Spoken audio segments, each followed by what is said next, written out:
Welcome to Board Game Binge, the place where we bring you bite-sized, bingeable board game content from across the industry. I am your host, James Staley, and in this episode, we're chatting with Adam Butner, a vibrant board game content creator who operates under the handle Tabletop Vibes on both Instagram and YouTube. Adam, welcome to the binge. How you doing, my friend? What's up? Thank you so much for having me. I'm doing great. It is awesome having you. We've known each other for a few years now, so it's always exciting to be able to chat with people that I hang with in the industry. And Right? but I've never had you on the podcast. I couldn't believe I it. know. I was super excited to see that you're like, hey, we have an opening. You should join up, and it Yeah, worked out. I went to schedule it. And I'm like, oh, I know I've had him here recently, and you and I think did a live once where you and I were just chatting, but it wasn't the podcast. So I think that's where Yeah, in my mind I thought, oh, I've already had him on, but you weren't on. So I'm like, oh my god, we got to get him on. Let's get his story out there for the audience and go from there. So for those who don't know you, you run this channel called Tabletop Vibes. It is yeah, it's a cool Instagram channel, which I love the photography, and we're gonna talk about that in a little bit as yeah. well because I think you got this really good style. Like I really love the style of the photographs you guys take. Obviously, you have some talent there and probably some good equipment that allows you to do that. And then That's right. also your Facebook, or not your Facebook, your YouTube channel as well, where it takes that same aesthetic to YouTube, and you go Yeah, through a lot of content and things like that. So we're going to cover that off in today's episode. But before we get there, let's Tarantino this. Let's go right back to the beginning. How yeah, did it start? Like, how long have you been into board gaming? When did this whole hobby start for you? yeah. So for me, it started. So I am actually one of seven kids. Oh, wow. Um, yeah, big family. And so my parents just made like they wanted to have time where we weren't all going and doing all of our own separate things, right? Like Yeah. they wanted everybody to have like we had family night, but it was game night. And we started playing Catan, and that was like the first game, and like that was it for like years. Which then evolved from family game night. Then we all got older, moved out the house, and then I was like, oh man, I don't want to lose like game night. I can't lose game night. So I made guys game night, and I had my brother-in-law, my brother, my dad. We all came together and played Catan. We Mm. got so like the board was like this big. Like like every like a lot of expansions. Like we got a whiteboard, right? Like winner picks the food, loser buys the food for the night. And so we played and we logged all that, and it was always high end craziness until one fateful 4 hour game of Catan where we're all just undercutting the daylights out of each other, and people were like, "We're done. We're never playing this game again." I love it. That's the story of my household. Obviously, I mean, a bit older, so my history is starting with Monopoly and Risk and Sorry, as we say in Canada, and the Game of Life and all those kind of games. But the Catan for me is I got like literally Cataned out as a family, and it was crazy. And I think we lost Adam again. Adam's having some technical difficulties today. He is frozen. Let's see if he comes back. If not, I'm going to keep telling my story. So from my end, Catan was very much something my brother, myself, my wife, and my sister-in-law would play on a regular basis. And what I found was that, like everybody, I think a very common story out there is you start off kind of getting into the hobby, right? And you're like, oh, this is so cool. This is so much different than Monopoly. This is so much different than these other games like Risk and so forth that we played when we were younger. And it's a gateway I think a lot of people use to get into the hobby. But like Adam was just saying, it gets to that point where you start going deeper and deeper, and it becomes almost more obsessive as a game night for people, where the competitiveness can sometimes start creating bitter feelings. And that was certainly the feeling with us. Is we played that game to death, and it got to a point where quite frankly we just didn't want to play it anymore. And I remember the exact night where it was like, It was just one of those feelings where we knew that we were starting to meta game. So people were starting to carry over the experience, the feelings from game nights we'd had before, and they bring it into the new game. And you start learning people's patterns as well too, and you start playing to their patterns versus playing to what your particular normal way of be playing, right? So you're actually playing to the player versus just playing the game, and it became less and less enjoyable. And so for us, that was when we finally said, you know what, we are done with this game. We will never play this game again. And we're welcoming Adam back. You're here. I don't. It said a Zoom error occurred and just gone. Day of the internet for Adam. That's all right. I just filled the audience in on my experience with Catan and how we decided just to end it, right? It got to a point where we're like, we are done with this game. We are Catan out. We will never play this game again. And I have, to the right of me here, at least 3 expansions, and that game has got this thick layer of dust on it from when the last time I played. I have yet to play it again. And it's one of those things where I think it gets a lot of people into the hobby. Yeah, for sure. But then you can get Catan out and you can start getting kind of metagaming between each other and things like this, right? So for me, that's where I then started jumping into, okay, let's look for some other games that have different play styles. And I think that's, for me, what really expanded the hobby as a whole, right? Because that's I don't know where you came in, where I dropped off, but that's exactly what happened to us. Yeah, that's where exactly we dropped off. You said you guys one night had your massive 4-hour game, and then you guys were like, we're done, right? Yeah. And I was like, I'm not losing game night. And so I Googled 7-player games and found 7 Wonders. And that's what brought me into all of a sudden, all these games open up to me. And I'm like, who knew? Why have we been playing? Like, Catan's great, but why have we been not playing anything else? And then I just dove into the hobby like head first. Yeah, so. For me, unfortunately, the one sibling I was playing with, we still don't really play games together. It was that. Yeah, it was that bad. We were playing Monopoly Deal for a while because my office was above his. Like, he owned the building that we had an office in, and so after work we would play Monopoly, and then we the same thing. We gamed that one out as well.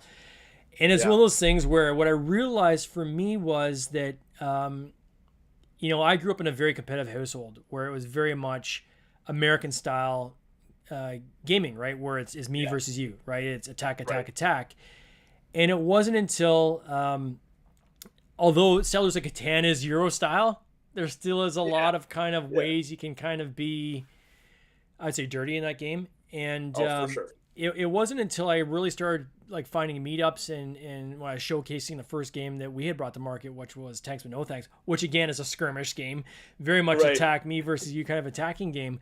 Yeah. But that's where I was really exposed and my eyes opened up to all the other kind of games that are out there. And this world of tabletop is so wide. It's like, and I always say to people that say they don't like board games, I'm like, well, it's like beer. You can't say you don't like beer because you haven't tried every beer, and there's so many different there's different flavors and notes and tastes, and it's almost like a wine tasting, but like game tasting, right? That's what I call it when you go to a board game night, is a way for you to try different games that maybe you haven't played before. And if you don't like that versus the kind of hurt feelings you get when you play with people like in these kind of competitive kind of take that type games. Cutthroat, then switch over to more of a Euro style where everybody's playing their own kind of game, but you got a pool of resources you're drawing from, and you're trying to get to the finish line first. That might be more of a style, or a party type game. Those might be more the style games that fit with you, but certainly just don't abandon the hobby. And don't do it. Yeah, that was a lesson learned for me. So you went then from Catan, you got Catan out, then you opened up into the broad hobby. And then where to go from there? Your kind of game nights.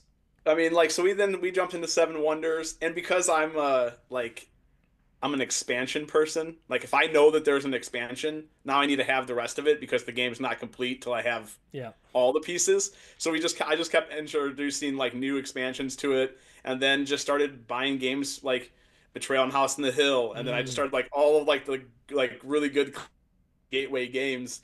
And then I started finding out that I'm a Euro gamer, and I just love the grind aspect. And then like Catan, and then just any game I could try out and play, I was like, let's go for it. Yeah. So. Was there a And now here we style that you are. didn't like that when you went through? Was there anything you're like, I'm not a big party game person, even to this day, but I think it's more of my family than it is more of like the games itself. yeah, So like my family are the party gamers that play the party game yeah, for 3 hours, like it's a Euro game, but it's like a 25-30 minute game, right? yeah. Um, but recently I've actually started getting more, having more fun with that. I think Dead Last by Smirk and Dagger brought me back into Mm, the party game sphere. It's probably my favorite party game right now. yeah. There's two that are my go-tos every single time. One is Wits and Wagers, I've heard it's great. which I wish there was a like. I think it was like 2012 was the most updated pack, so you're getting like Yeah. some of the facts in there are a bit dated. Yeah. So often when I'm playing, I'm like, okay, in 2012, here's what and then people have to bet on that. That one is a cool one because you don't have to be an expert at trivia. Right. You just have to be a good expert at kind of reading the playing field. And then that one basically, Sure. it's always a number based question, like, how many tennis balls would fit between Earth and the sun? Everyone writes down a number, they put it down once everyone's put their numbers down, they flip them over, you put them in chronological order, and then you're just betting on which answer you think is going to be closest to the actual answer. Sure. So it doesn't matter if you Yeah. guess right or not, right? It's Right. more about just guessing, and you can see where the most of the people are, right? And Right. it's kind of like asking the audience for help type of thing, and then Sure. you're kind of making an educated guess on who do you think was probably closest or what answer is the best. So that one is great because it plays a lot of people. People can pair up, so you can literally get 12 people around a table playing that one. It's got Nice. this kind of Las Vegas style feel to it, Yeah. which is kind of Yeah. neat. It even has like the mat that rolls out. And then I would say Just One is the other one that is it's small, fits in your game bag. It's great for game night. I bring that out to every game night, especially if we have new people coming out that you're trying to introduce into the hobby because it's a simple game. And I don't know if you played that one. I've never heard of it actually. Oh, really? It's so good. Yeah. It is so Sounds good. cool. Yeah, I don't know if it's maybe just popular here in Canada, but it is. I can't even remember who makes it. It's called Just One. And it's very simple. You have a card Cool. that it's a cooperative, so everyone's just trying to basically they're gonna have 15 words, and you're gonna just see how many you can get as a group. And you nice. pull the first card and you put it on your little board in front of you, so you can't see it. And there's 6 words, and they're numbered 1 to 6. You say a Okay. number, so I say number 3, so everyone knows. Okay, his secret word is number 3, so they can see it, but I can't. They all write on their boards one word. They will give me a hint to guess what the word is on the card.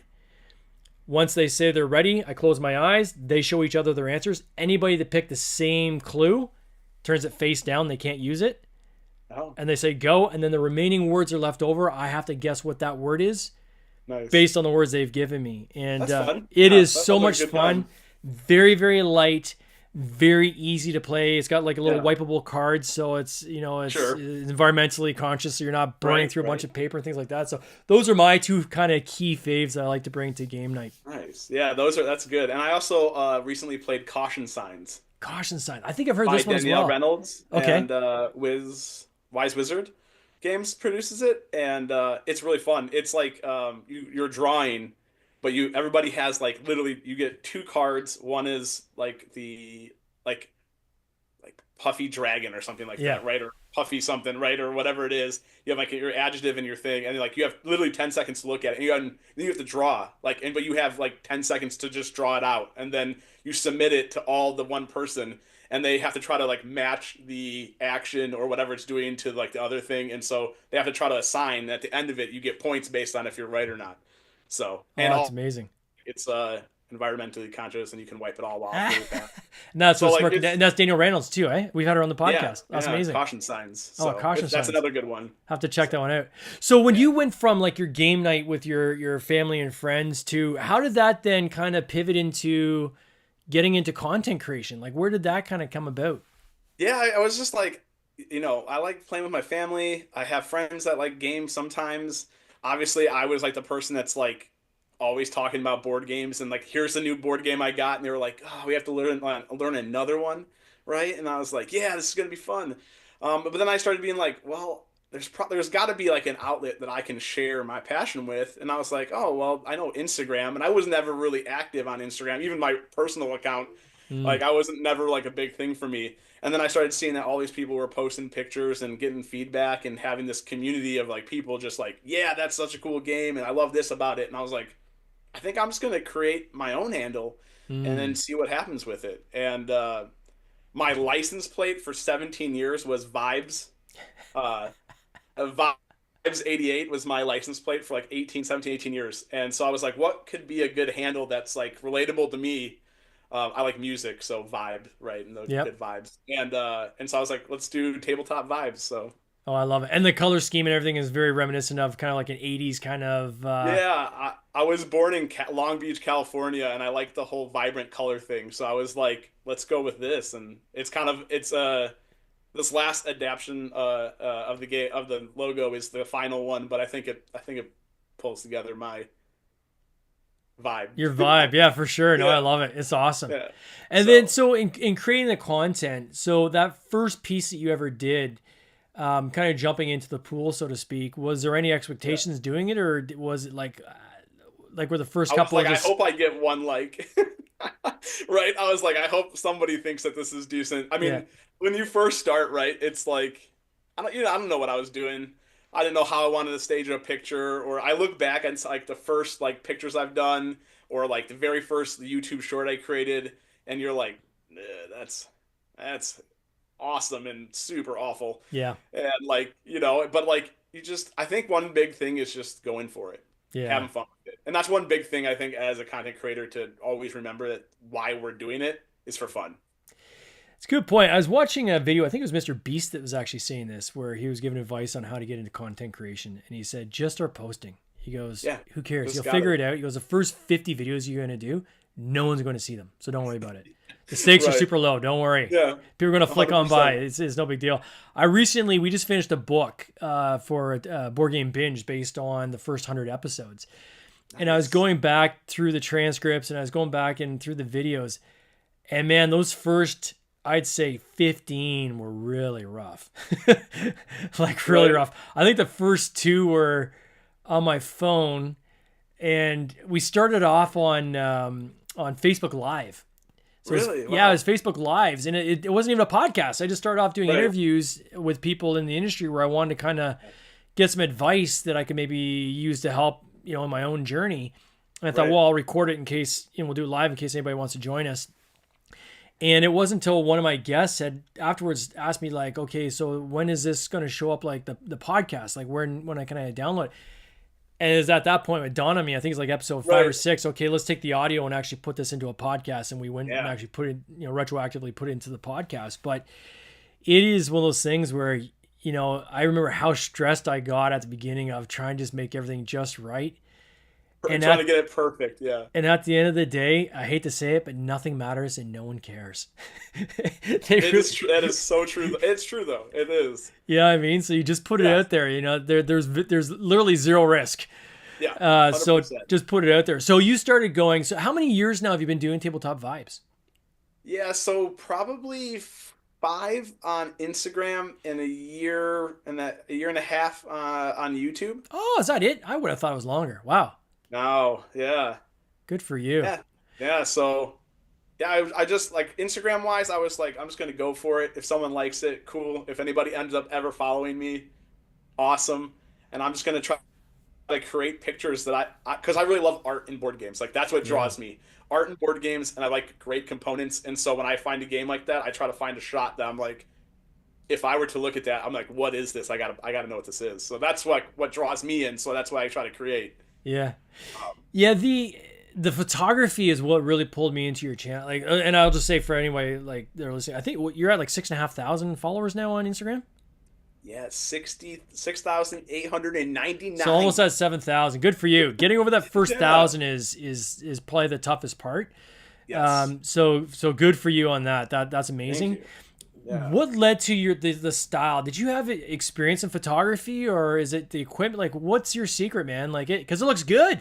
Thank you. Yeah, no, I appreciate it. I mean, I don't really I had no photography background. I just take a lot of time setting things up to make it how I want it to look, and then I just start playing with lighting and turning off lights and moving lights around or back or forward or like I have like my like signature I've been told is this red. Yeah. So I try to play off the fact of like making my red background pop off my photo Mm. and I just mess with different ways to try to bring the photo like to life in a sense with like make it vibrant. Yeah. So yeah. Yeah, I would have assumed you had like background photography or something because yeah, your Oh, but I will shots, take it. yeah, the shots are pretty Thank slick. So you. good for you on that. And then I noticed now on your YouTube channel, there's been other people that have shown up with you as Yeah. co-hosts. I've even seen episodes where you're not even in the episode; someone else is doing the episode. Talk to Yes. me about Yeah. that. Like, so is this a network you guys have built out, or who are all these people and how are they connected to you? Yeah. So I was actually so I started off tabletop vibes by my lonesome, and then I had a friend who was like, "Hey, like, you want help?" And so that was Jason. He was in a lot of videos. Recently, he parted with us. He just had a baby. Oh, congrats! Um, so super awesome for him. And but he was like, "This is like I have to devote time with this, and like it's more than I thought." And I was like, "Yeah, it is. Good job. Like, go do it, man." So he's parted, but then going at the end ish, back half of 2024, I started having an idea. Like I know that the Dice Tower is super huge and popular, and then they bring on other really good accounts that underneath them. So like Meeple University with the Dice Tower, and I was Yeah, like, I mean, I don't have that clout, but the concept still remains. So like, why don't I reach out to other great content creators that I know that I'm friends with, see if they want to partner with Tabletop Vibes, and they can make videos, and I'll put it out underneath my banner. So that's what I started doing. So I reached out to some friends, and then I just actually did a video for 2025, like what's new and come up and coming. So I have a buddy who's in Philly. He just loves board gaming. He's going to start joining the team. Nashville board game guy on Instagram. That's his handle. His name's Steven. They're joining up on Tabletop Vibes, and they're going to start creating content. And then just the really cool part is it's just a different version of Tabletop Vibes and things that they're good at, and like they paint minis and all the different things. So it's like being able to take on multi-facet views and bring them to the channel. So that's my cool. idea. It's very Yeah. smart. So with these other so these other content creators, do they have their own channels as well, or do they create content and they send it to you and you just put their content on Tabletop Vibes? So they have their own Instagram accounts Mm. where they create content, and so like Steven, I think he's over 6,000. Is that 6,000 or five Wow. 6,000 on Instagram? But doesn't have a YouTube channel yet. And they were looking to get into YouTube, and so I was like, well, I have a system right now, and it seems to be working pretty decently. So if you want to like get exposure and start learning how to do it without the risk, I guess in sense, just join up, and then whenever you want to create your own, man, just go for it, right? Oh, that's So I think crazy. it's really more about like spurring each other on to be Yeah. in the industry. And it's So cool too, like in today's technology, like all the places you mentioned aren't anywhere near where you are, right? Like these are all remote places, right? These are people from yeah, around. Nashville. I'm in Chicago. My Yeah. buddy's in Philly. So So in like today's world, this collaborative environment where you've got this kind of work from home culture and work remote culture, we've taken that now yeah, to content creation, right? And saying, okay, let's yeah, curate this exactly. content into one channel with tabletop vibes. Yeah. That's super cool. What would be some advice you'd give to people that are kind of starting out? Like, is there certain equipment they should consider, or like, what were some of the things now that you've kind of looked back? You're Yeah. saying, I'm glad I did this, or maybe I shouldn't have done that. Yeah, I think my biggest thing I waited too long because I procrastinated, Mm, and I think the biggest thing we kind of touched on it earlier is everybody has something to offer. There's huge accounts and there's huge channels and the godfathers of the board game world, and they're great at what they do and it's awesome. yeah, But the world still needs what you want to bring to it, and you'll have a different view and different take on something that no one else does. And yes, we're all playing the same game, sort of, right? Um, but I think one of the biggest things is just go for it. Like it feels daunting. You don't know if it's going to work. You don't know if anybody's going to like it. It's probably going to look like crap because it is, especially in the beginning. yeah. But it's again, it doesn't really matter. It's just go for it and have fun like doing it. And then you'll start to get better at it and better at it. But if you never start, you'll never know and you'll never advance. So that's my biggest thing is like I took too long thinking about all the reasons why I shouldn't do it. And I just go for it. Is it So too late for people to get in? Do you think? no, never. The cool part is like there's always cool new people, and the community, especially on Instagram, Yeah. the community is amazing. Like welcoming, inviting. They'll give you tips if you have like, hey, how do you set up this, or what equipment do you use? I mean, or if you want to, you can ask me. I'll give you all the list of whatever, but I think the community is like just awesome to Yeah. welcoming in new people into the hobby because that's what it's all about. I A would think lot on of that front, especially for the Instagram front, with the recent announcements of potentially the TikTok ban, right? yeah, You're gonna have a massive audience now port over to Instagram. Now, I'm sure most of those people that have TikTok accounts also have Instagram accounts, right. but usually you're gonna focus on where your strengths are, right? Yeah. And if TikTok creators are now forced to, leave that platform and go to another, you're gonna see a lot more content created specifically for Instagram, and you're gonna see that audience grow exponentially. Yeah, So I hope so. I mean, I hope for the TikTok community. Like I'm on there, but I'm not a force or a presence, and I don't yeah. update it all the time. So I hope for the TikTok community that it stays. But if it doesn't, and everybody bleeds and pours over into Instagram, and that just helps the algorithm and everybody that does all the stuff on there, I'll take it. Anytime is a good time to start, I guess, isn't it? Right? Yeah, 100%, and just jump in. Yeah, and I guess don't try to look too slick either, right? So like I Yeah, you don't need to noticed, have it put together. yeah, and that's one of the things I would say that TikTok is really strong at is a number of content creators you'll see that literally are just face to camera and they just Yeah, have something to say. Like with my TikTok account, if anybody wants to follow us, it's at Tin Robot Games, at Tin Robot Games TikTok. Well, still here. One of the best performing videos that I've done is just I was talking about Kickstarter. I'd finished a campaign and there was a tip that I had where I'm like, wow, I wish somebody had told me this. I'm like, I'm going to actually do face to camera and just say, here's a tip I wish somebody had told me. yeah, And I did that. Nope, not produced or anything. Literally just me talking to the camera for like a minute 30 seconds, and overlaid with text, right? So people who are watching on silent mode could read it. It was sure. one of the best performing videos I ever had. And then other videos where I spent like hours upon hours trying to create them. Like 40 people looked at Yeah, a it. fraction Yeah, of the viewers, right? So really, I think people are looking for the authenticity yeah, and they're looking for realness. They're not looking for stage stuff. So, as a person, if you're a budding content creator and you have something you want to say, literally say it. It doesn't matter what it is, anything. If you think it's relevant, even I had one of my best performing videos. I was had actually at a cranberry field. So I was up in northern yes, Ontario here, and it was Cranberry Festival, and I got invited with some friends, and a friend was going to propose to the love of their life there, and nice. so I'm in the hip waders. I'm going through the cranberries in the water, and I pull out my phone and I just did face camera. So you know what? That's brave right there. I'm like, yeah, I know. If I had dropped it, thank God it was an iPhone. But I don't think I would have found it if I had dropped it. But holding onto my phone tightly, walking, and just face camera saying, I've been thinking, what if I create a board game about cranberries, about the Right. cranberry harvest? I wonder how that would be. It was like 30 seconds. That's it. Again, one of my top performing videos. That's Right? amazing. It's just whip out the Yeah, and camera and just start talking, right? So, yeah, I think we get hung up like you were saying about like making it look perfect where it doesn't. Like just jump on and just yeah, throw up something. I mean, I have videos where like I've proven to people just like it's not about how it looks. I can do whatever really quick and throw it up. I'll get a ton of views, or I can sit there for an hour and craft something perfect. And not to say that you shouldn't craft it, but yeah. like it doesn't always need to be perfect. Just go for it. And certainly quantity over, I hate to say it, quality seems to be what drives the algorithms as well, right? So the more you can Yeah, post, consistency yeah, in consistent post. posting Yeah, that's probably a is better way to say it, is consistent posting. I don't want to say put crap on screen and put that out, but at least try to put something consistent will drive those yeah. algorithms as well.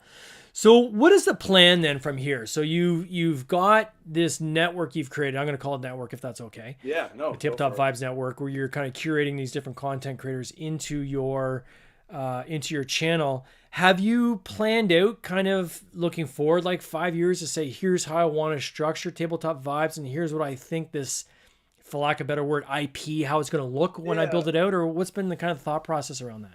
Yeah, I mean, I've thought about it a decent amount. I guess this year is more like honing in on what we already have like foundation wise. Yeah.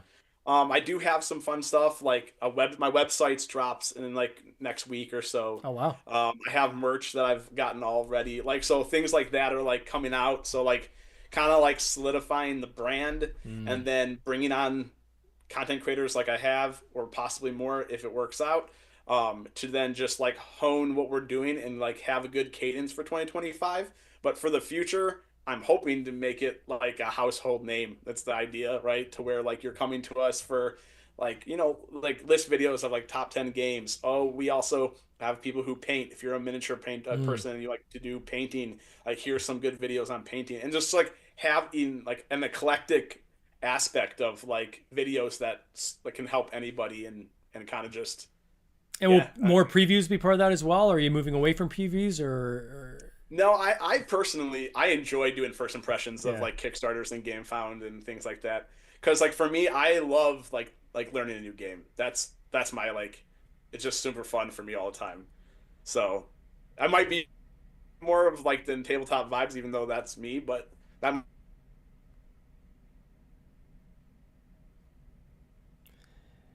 And on that note, we lost him again. What I would want to say though is if anybody wants to check out Tabletop Vibes, I encourage you to check out Adam's channels on both Instagram and YouTube. I will put a link in the show notes for people to check it out. At the very least, I think his photography, you're going to love his photography. He is a very talented dude. I absolutely love his style. He's done some first impressions of games we've done as well. And I've been really happy with the quality of what these guys do. They are definitely a content creator to follow. I want to wish Adam all the best in this upcoming year in 2025. I'm going to keep an eye out for this network. I think this is a cool idea, and I want to wish him all the best. And we'll catch him on the next one. We'll see if he comes back in. No, he is gone for good. So all the best, Adam. You take care, my friend. Cheers. This has been an episode of the Board Game Binge podcast, hosted by James Staley, produced by James Staley and Mike Bruner, with original music by Nick Smith. If you would like to watch these interviews live, simply subscribe to our YouTube channel, Board Game Binge, and you'll get access to live interviews, giveaways, and interesting board game content from across the industry. I can't wait for you to join us. See you next time.